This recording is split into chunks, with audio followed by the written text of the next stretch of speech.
Okay, so I just got out of seeing Don't Breathe 2, and I had a choice tonight. I could either go see Don't Breathe 2 by myself, or I could go to the bar with my friends and get drunk. I think I made the wrong choice. I did enjoy a couple adult beverages while watching this movie, and the only thing that I'll say leading into my little review of this is without this theater serving me alcohol, I don't see how I could have watched this movie sober. It was just, I mean, I'm not drunk or anything, but it was just completely terrible. I had high expectations for this movie before it came out.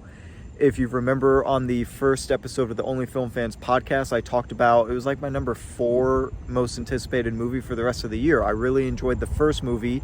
So leading into this one, I was kind of expecting that same vibe that I got from the first one, because the first one was so refreshing and this one was just bland. And I mean, no disrespect against the Saw films, but I feel like I was just watching a ripoff of a bad Saw film. It was terrible, and I don't like shitting on a movie too much, but fuck, this was bad. I almost walked out, honestly. There's not a lot of movies in my life that I've ever walked out of, but I was seriously highly contemplating leaving this movie theater. What time is it? It's 12:15 a.m., so I figured I had a lot better stuff that I could be spending my time doing, but apparently not. But yeah, no, I cannot recommend this movie whatsoever to anybody. The only thing I could recommend is watching the first movie from 2016, directed by Fede Alvarez, the original Don't Breathe. I can highly recommend that, but I cannot recommend spending money or time. Time is more valuable than money to me. I can't recommend spending your time to watch this movie. If you really enjoyed the first movie, watch the first movie again. Don't even bother watching this one.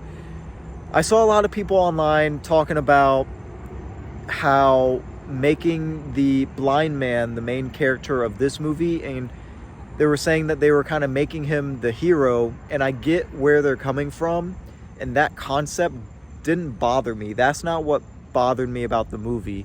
The concept of taking a villain from a previous movie and making them the main center of the next installment is actually really interesting to me.